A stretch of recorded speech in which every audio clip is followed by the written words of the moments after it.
Hello, नमस्कार, आदाब, सत श्री अकाल और अस्सलाम वालेकुम। मैं हूं मोहम्मद अहमद काज़मी, लेकर आया हूं आपका पसंदीदा कार्यक्रम नज़र दुनिया पर।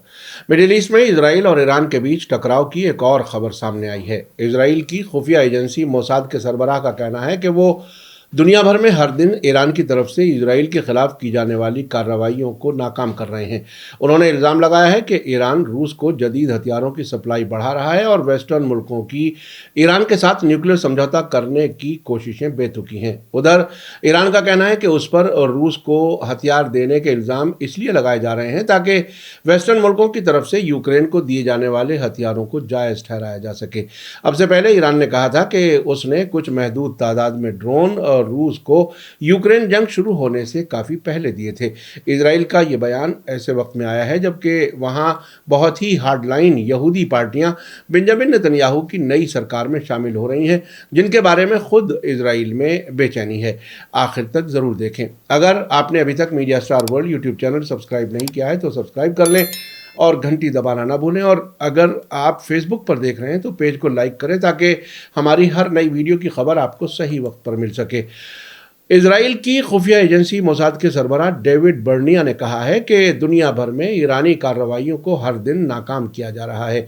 ईरान रूस को जदीद हथियारों की सप्लाई बढ़ा रहा है। साथ ही उन्होंने न्यूक्लियर समझौते तक पहुंचने की वेस्टर्न मुल्कों की उम्मीदों को बेतुका करार दिया है। टाइम्स ऑफ इजराइल के मुताबिक डेविड बर्निया ने कल थर्सडे को जेरूसलम में प्रेसिडेंट हाउस में मोसाद के सालाना प्रोग्राम में एजेंसी के एम्प्लॉयज़ को इनाम देने वाले प्रोग्राम में तकरीर करते हुए वार्निंग दी कि ईरान हर दिन इजराइल के खिलाफ कार्रवाइयां जारी रखे हुए है और जोर देकर कहा कि ईरान रूस को हथियारों की सप्लाई के मामले में दुनिया को धोखा दे रहा है। इस प्रोग्राम में 12 मोसाद अफसरों को ख़ास कामयाबियों के लिए इनाम दिए गए हैं। इस मौके पर बर्निया ने कहा कि मोसाद अब भी ईरान के मुस्तकबिल और उन इरादों के बारे में वार्निंग दे रहा है जिसे वो खुफिया रखने की कोशिश कर रहा है। ईरान पर बार बार रूस को यूक्रेन के खिलाफ हमलों में इस्तेमाल किए गए हथियार मुहैया कराने का इल्ज़ाम लगता रहा है। ख़ासतौर से रूसी फ़ौज के ज़रिए हाल के महीनों में इस्तेमाल किए गए शाहिद खुदकुश ड्रोन देने का बार बार इल्ज़ाम लगाया गया है। हालांकि ईरान इससे इनकार करता है। बर्निया ने कहा कि हम यूरेनियम एनरिचमेंट बढ़ाने के ईरान के इरादे के बारे में वार्निंग दे रहे हैं और ईरान इलाके में अपने दोस्त मुस्लिम मुल्कों पर मुख्तलिफ तरीक़ों से असर बढ़ाने की कोशिशें कर रहा है। मोसाद के सरबराह ने ईरानी सरकार को बेशर्म बताते हुए कहा कि एक तरफ ईरानी डिप्लोमेट्स को बातचीत के लिए वियना भेजता है, दूसरी तरफ ईरानी टेररिस्ट को दुनिया भर में बेगुनाहों को मारने के लिए भेजता है, सिर्फ इसलिए कि वे इजरायली या यहूदी हैं। इस मौके पर मोसाद सरबराह ने वेस्टर्न मुल्कों के लीडर्स को भी निशाने पर लेते हुए कहा कि वे ईरान के साथ एक बेतुका समझौता करना चाहते हैं। इस साल के शुरुआत में मशकूक ईरानी न्यूक्लियर मकामात के बारे में हुई कंट्रोवर्सी से पहले वेस्टर्न मुल्कों और ईरान के बीच न्यूक्लियर समझौता होने के काफ़ी नज़दीक था। हाल के महीनों में ईरान में होने वाले प्रोटेस्ट और ईरान सरकार की तरफ से उनके खिलाफ सख्त कार्रवाई के बाद समझौते के इम्कान कम हो गए हैं। मोसाद के सरबराह ने कहा कि क्या ये वो मुल्क है जिसके साथ आज़ाद दुनिया किसी समझौते पर दस्तखत करना चाहती है? हमारी आंखें खुली रहेंगी, हम दोगुने होशियार रहेंगे। उन्होंने आगे कहा कि मैं अपना वादा दोहराता हूं, जैसा कि मैंने यहाँ पिछले साल भी कहा था कि ईरान के पास न्यूक्लियर हथियार नहीं होंगे, कभी नहीं। ये मेरा कमिटमेंट है, ये एजेंसी का कमिटमेंट है। इस मौके पर इजराइल के टॉप साइबर सिक्योरिटी अफसर गैबी पोर्टनॉय ने भी ईरानी हमलों को कंफर्म किया है। उन्होंने कान न्यूज़ को बताया कि इजराइल ईरानियों की तरफ से हर महीने दर्जनों साइबर हमलों का सामना करता है। पोर्टनॉय ने सिक्योरिटी की नाकामी का भी जिक्र किया, जिसकी वजह से ईरानी हैकर्स को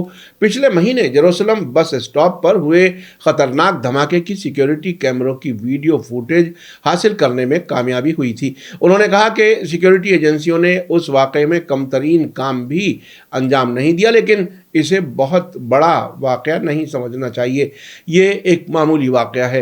बर्निया ने इस मौके पर ईरान में होने वाले प्रोटेस्ट को सपोर्ट किया और साथ ही 1979 के इस्लामी इनकलाब से पहले के इजराइल और ईरान के बीच अच्छे ताल्लुकात को याद किया। साथ ही उन्होंने कहा कि मुझे उम्मीद है कि इस पर वापस लौटना अब भी मुमकिन होगा, कल नहीं, एक साल में नहीं, फिलहाल ये जानना नामुमकिन है, लेकिन तब्दीली के बीज अब भी دیکھے جا سکتے ہیں۔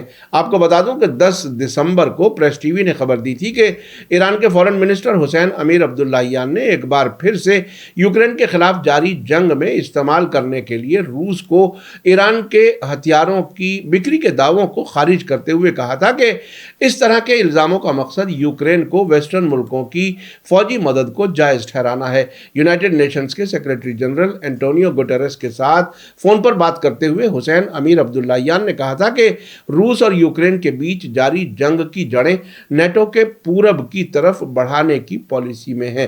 انہوں نے جنگ میں شامل ملکوں کو ہتھیار مہیا کیے جانے کے لیے ایران کی مخالفت کو دہرایا، جس کے بارے میں انہوں نے کہا کہ اس سے دونوں ملکوں کے لیے صرف انسانی جانوں کا نقصان اور فائنینشیل کاسٹ بڑھے گی۔ انہوں نے کہا کہ ایران جنگ کو روکنے اور یورپ میں پرماننٹ امن کو بڑھاوا دینے کی اپنی کوششوں کو جاری رکھے گا۔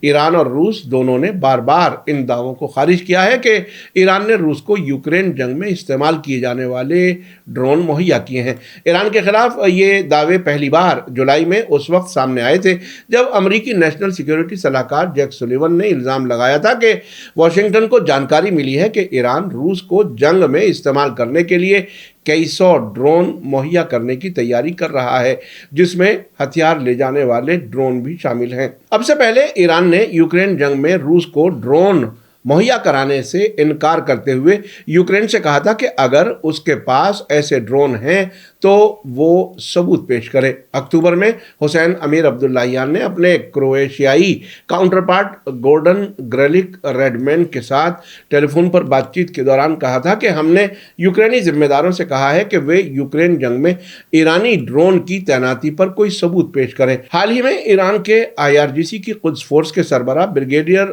اسماعیل قاآنی نے کہا تھا کہ فلسطینی جلد ہی اسرائیلیوں کو قبضے والی زمینوں سے باہر نکال دیں گے۔ انہوں نے کہا تھا کہ صرف ویسٹ بینک میں ہر دن اسرائیل کے خلاف تقریباً 50 آپریشن کیے جاتے ہیں۔ اسرائیل آج نا امید اور سخت دباؤ میں ہے۔ وہ وقت دور نہیں جب فلسطینی اسرائیلیوں کو اپنی زمین سے کھدیڑ دیں گے۔ انہوں نے اس حد تک کہا کہ جس دن قدس فورس کے سابق سربراہ لیفٹیننٹ جنرل قاسم سلیمانی کا عراق میں امریکی ڈرون حملے میں قتل کر دیا گیا تھا، ہم نے اسرائیلیوں کو اپنے گھر بیچنے اور فلسطین کو چھوڑنے کی وارننگ دی تھی۔ آپ نے دیکھا کہ کس طرح سے اسرائیل اور ایران کے بیچ ٹکراؤ بنا ہوا ہے۔ ایران ہر ایک اسرائیل مخالف ریزسٹنس گروپ کو مدد کرتا ہے۔ اس کا صاف کہنا ہے کہ فلسطین کی زمین پر قائم کیا گیا اسرائیل ناجائز ہے اور اسے واپس جانا ہوگا۔ آیت اللہ خامنائی کہہ چکے ہیں کہ 2040 تک اسرائیل کا وجود نہیں رہے گا۔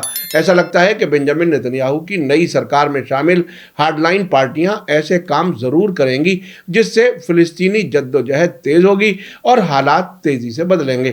میڈیا سٹار ورلڈ لگاتار نظر رکھے ہوئے ہے۔